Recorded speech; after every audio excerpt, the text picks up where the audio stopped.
Chapter 12. Efficient Action. You must use your thought as directed in previous chapters, and begin to do what you can do where you are, and you must do all that you can do where you are. You can advance only being larger than your present place, and no man is larger than his present place who leaves undone any of the work pertaining to that place. The world is advanced only by those who more than fill their present places. If no man quite filled his present place, you can see that there must be a going backward in everything. Those who do not quite fill their present places are dead weight upon society, government, commerce, and industry. They must be carried along by others at a great expense. The progress of the world is retarded only by those who do not fill the places they are holding. They belong to a former age and a lower stage or plane of life, and their tendency is toward degeneration. No society could advance if every man was smaller than his place. Social evolution is guided by the law of physical and mental evolution. In the animal world, evolution is caused by excess of life. When an organism has more life than can be expressed in the functions of its own plane, it develops the organs of a higher plane, and a new species is originated. There never would be any new species had there not been organisms which more than filled their places. The law is exactly the same for you. Your getting rich depends upon you applying this principle to your own affairs. Every day is either a successful day or a day of failure, and it is the successful days which get you what you want. If every day is a failure, you can never get rich, while if every day is a success, you cannot fail to get rich. If there is something that may be done today, and you do not do it, you have failed insofar as that thing is concerned, and the consequences may be more disastrous than you imagine. You cannot foresee the results of even the most trivial act. You do not know the workings of all the forces that have been set moving in your behalf. Much may be depending on your doing some simple act. It may be the very thing which is to open the door of opportunity to very great possibilities. You can never know all the combinations which supreme intelligence is making for you in the world of things and of human affairs. Your neglect or failure to do some small thing may cause a long delay in getting what you want. Do, every day, all that can be done that day. There is, however, a limitation or qualification of the above that you must take into account. You are not to overwork, nor to rush blindly into your business in the effort to do the greatest possible number of things in the shortest possible time.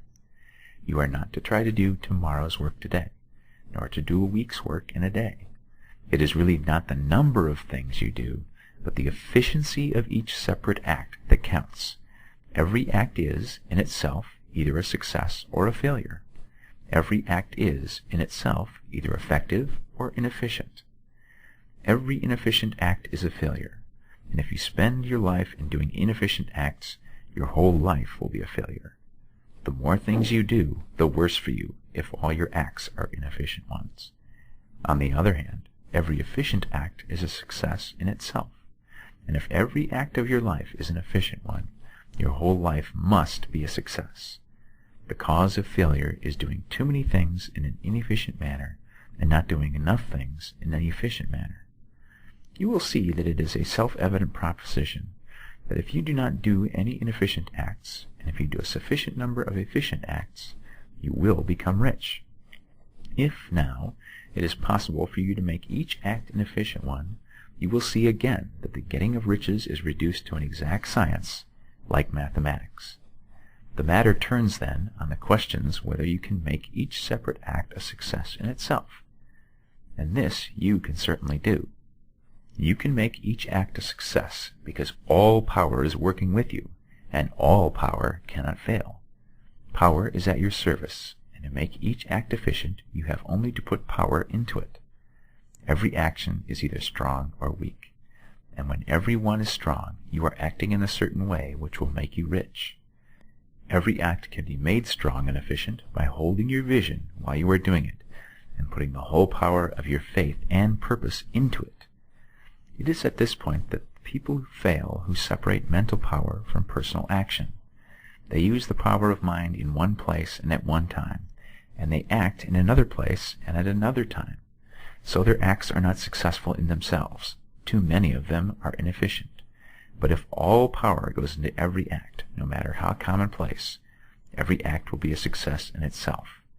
And as in the nature of things every success opens the way to other successes, your progress towards what you want and the progress of what you want towards you will become increasingly rapid.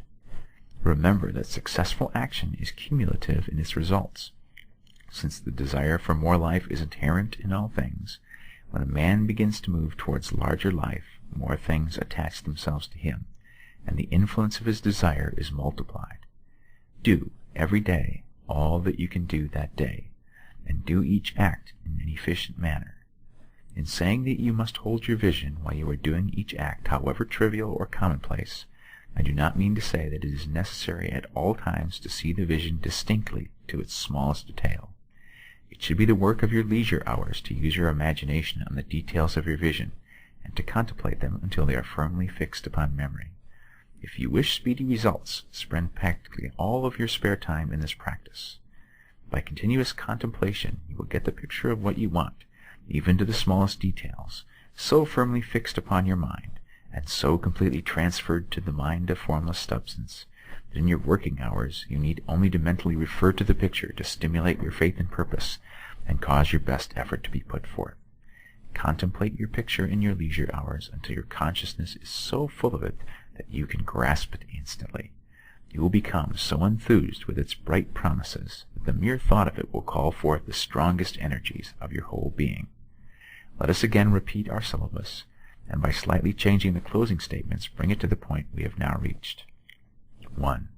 There is a thinking stuff from which all things are made, and which, in its original state, permeates, penetrates, and fills the interspaces of the universe. 2.